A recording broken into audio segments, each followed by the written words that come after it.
एक quick disclaimer before starting this video. इस video का मोटिव किसी भी हाल में पायरेसी को प्रमोट करना नहीं है। इस वीडियो में कही गई बातें मेरे पर्सनल ओपिनियंस हैं, सो किसी भी कंक्लूजन पर पहुंचने से पहले अपने दिमाग के घोड़े जरूर दौड़ाएं। जैसा कि आपको टाइटल और डिस्क्लेमर देख के पता चल ही गया होगा कि ये वीडियो थोड़ी सी सीरियस होने वाली है। अभी रिसेंटली कुछ कॉपीराइट इश्यूज की वजह से किस एनिमे को बंद कर दिया गया और इसके ऊपर से डिज्नी इंडिया में मेजॉरिटी पायरेसी वेबसाइट्स को बैन करने के लिए प्ली कर रहा है। So with the all of the debate around piracy being a good thing or a bad thing, here is me, your Otaku Orange, sharing my thoughts and opinions on this topic.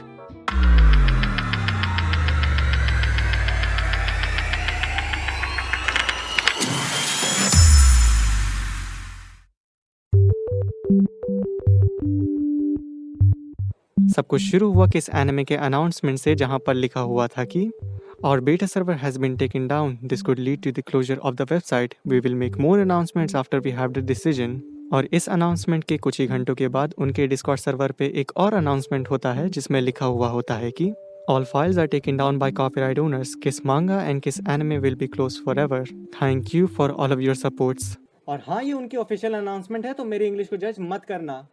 Okay, all of the jokes aside, what I think is किस anime के साथ जो कुछ भी हुआ वो पूरी तरीके से डिजर्व करते थे। Cause 1. Adult ads. 2. अगर तुम उनकी वेबसाइट पर एड ब्लॉक इस्तेमाल करने की कोशिश करते थे तो वो वेबसाइट से बैन कर देते थे। 3. हर एनिमे वाटरमार्क ऐसे लगाते थे जैसे उनकी बाप की हो। 4. मेरे एरिया के सिंगल मिल्स के बार बार मुझे अपडेट देते थे। 5. और ये वाला सबसे ज़्यादा अनोइंग था कि अगर तुमने गलती से, सिर्फ गलती से एक ऐड के ऊपर क्लिक किया तो उसकी वजह से 12 टैब्स खुल जाएंगे। लेकिन सबसे ज़्यादा मज़े की बात तब हुई जब लोगों ने किस एनिमे का डोमेन उठाकर उसमें कुछ चेंजेस किए और फिर उनकी ही वेबसाइट उनके ही एड्स के साथ उनके ही मुंह पर चिपका दिया। एंड इस चीज़ से परेशान होकर किस एनिमे ने अपने डिस्कॉर्ड सर्वर पे यह अनाउंसमेंट किया कि एनी किस एनिमे और Kiss manga sites that are still up and running are fake. Do not sign up for them. They will promise that they are trying to get their libraries back and will get you your bookmark back. These are all lies to make a quick buck. चलो ये सब तो ठीक है, लेकिन अब बात आती है कि इतना सडनली किस एनिमे जो इतने सालों से विदाउट एनी इश्यूज चल रहा था वो अचानक से क्लोज डाउन कैसे हुआ। So let me tell you, इसका रीज़न था जापान की न्यू कॉपीराइट पॉलिसीज। इस पॉलिसी को मांगा, मैगजीन्स और एकेडमिक वर्क्स को पायरेसी से प्रोटेक्ट करने के लिए बनाया गया है। इस लॉ का इफेक्ट जनवरी 1, 2021 से स्टार्ट होगा और इसके रिपीट ऑफेंडर्स को 2 साल की जेल या फिर मैक्सिमम 2 मिलियन येन्स का फाइन लगेगा, जो कि मेरे हिसाब से बहुत ज्यादा है, कंसिडरिंग तुम बस अपनी मम्मी के बेसमेंट में बैठे कुछ जापानीज कार्टून्स देख रहे हो। एंड मोस्ट इम्पॉर्टेंटली इस किस एनिमे के बैन में डिज्नी का कोई भी हाथ नहीं है, तो डिज्नी को गालियां मत दो।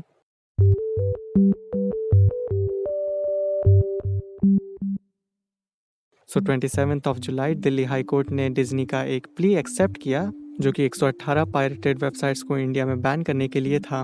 एंड इस केस का प्रोग्रेस देख के ऐसा लग रहा है कि ये केस डिज्नी के फेवर में जाने वाला है। सो मोस्ट प्रॉब्ली ये जितनी भी 118 वेबसाइट्स हैं उन्हें आईपी ब्लॉक कर दिया जाएगा, just like the porn ban.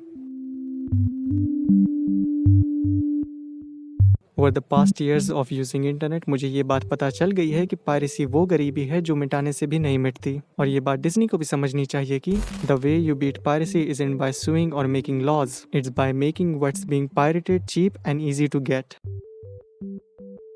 Like for example music piracy, जो बहुत रेलिवेंट हुआ करता था कुछ सालों पहले, वेराज आज के टाइम में अगर देखा जाए तो इतने सारे स्ट्रीमिंग सर्विसेज अब अवेलेबल हैं like Spotify, iTunes, sound cloud etcetera, जो कि इतना चीप इफ नॉट फ्री में इतने हाई क्वालिटी म्यूजिक प्रोवाइड करते हैं, जिसने इन दी एंड म्यूजिक पायरेसी को बिल्कुल एंड कर दिया है। Okay, let me ask you a question. जब आपने एनिमे देखना शुरू किया था तब आप कैसे देखते थे? ऐसी पायरेटेड वेबसाइट्स पर, या फिर आपके पास क्रंची रोल या फिर नेटफ्लिक्स का सब्सक्रिप्शन था? ये हमें कमेंट सेक्शन में ज़रूर बताइएगा। मुझे कमेंट सेक्शन पूरा पढ़ने की ज़रूरत नहीं है क्योंकि ऑलमोस्ट 80% लोगों की एनिमे जर्नी पायरेसी से ही स्टार्ट होती है। Piracy acts as a gateway that introduces people to a medium, और आज एनिमे जो दुनिया भर में इतना पॉपुलर है उसके पीछे सबसे बड़ा हाथ पायरेसी का भी है, और बिना पायरेसी के शायद जापान के बाहर किसी को एनिमे के बारे में पता भी नहीं होता। आप लॉजिकली सोचिए, अगर किसी को एक मीडियम के बारे में नहीं पता है तो वो अपने पैसे उस मीडियम के ऊपर क्यों खर्च करेगा? पर जब कोई एक मीडियम से कम्प्लीटली यूज्ड टू हो जाता है तो जो मेजॉरिटी जो उसको सपोर्ट कर सकते हैं और केपेबल हैं, वो लोग हमेशा पे करने के लिए ऑलमोस्ट रेडी रहते हैं। पर हमें सबसे बड़ी प्रॉब्लम ये फेस करनी पड़ती है कि इन सब्सक्रिप्शन बेस्ड प्लेटफॉर्म पर सारी सीजनल एनिमेज अवेलेबल नहीं होती हैं। बेसिकली कुछ सर्विसेज एनिमे के एक्सक्लूसिव राइट्स खरीदते हैं और उन्हें दूसरे प्लेटफॉर्म्स पर नहीं डलने देते हैं, और आप किसी से ये भी एक्सपेक्ट नहीं कर सकते हैं कि वो 10 सब्सक्रिप्शन सर्विसेज के लिए पे करे ताकि वो अपनी फेवरेट सीजनल एनिमेज देख सके। और ऊपर से जो बहुत सारी एनिमे है क्रंची रोल और फनीमेशन पर, वो सब जियो ब्लॉक्ड है, मतलब आप अमेरिका के बाहर उन्हें देख ही नहीं सकते हैं। अभी कमेंट सेक्शन में कुछ लोग वीपीएन वीपीएन का नारा लगाएंगे। तो उन लोगों से मैं ये बोलना चाहूँगा कि अगर उन लोगों को हमारी कंट्री से इंटरनेट ट्रैफिक ही नहीं दिखेगा तो वो यहाँ पे अपना सर्विस क्यों लॉन्च करेंगे। वीपीएन से ट्रैफिक सिर्फ यूएसए का जाएगा, ना कि इंडिया का। एडिशनली ये इंडिया है, यहाँ पे लोगों को सबसे बेस्ट सर्विस सबसे कम प्राइस में चाहिए। सो 10 स्ट्रीमिंग सर्विसेज का सब्सक्रिप्शन लेना भूल ही जाओ। सो अब बात आती है कि ना हमें एनिमे पायरेट करके देखने को मिल रहा है, ना लीगली देखने को मिल रहा है, तो अब हम करें क्या। हम तो कुछ नहीं कर सकते, लेकिन जापान ज़रूर कुछ कर रहा है। रिसेंटली जापान के कुछ टॉप स्टूडियोज और प्रोडक्शन हाउसेज लाइक टोई एनिमेशन, निप्पॉन एनिमेशन, तेजुका प्रोडक्शन जैसी बहुत सी कंपनीज ने आपस में मिलकर एक यूट्यूब चैनल लॉन्च किया है by the name of Anilog, जहां पर ये लोग एम कर रहे हैं to upload more than 3000 anime titles by 2022। फिलहाल ये चैनल बस जापान में अवेलेबल है, बट जल्द ही ये चैनल सबके लिए अवेलेबल हो जाएगा with Chinese and English subtitles. Also there is another YouTube channel call Musicia, और वो भी अपने चैनल के ऊपर एनिमे स्ट्रीम करेंगे, वो भी फ्री में। सो मेक श्योर आप उन्हें चेकआउट करें, link is in the description.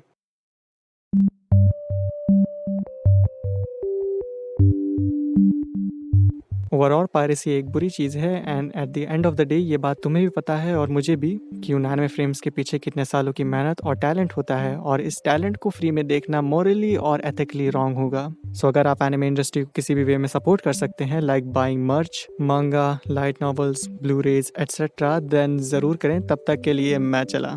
सी या।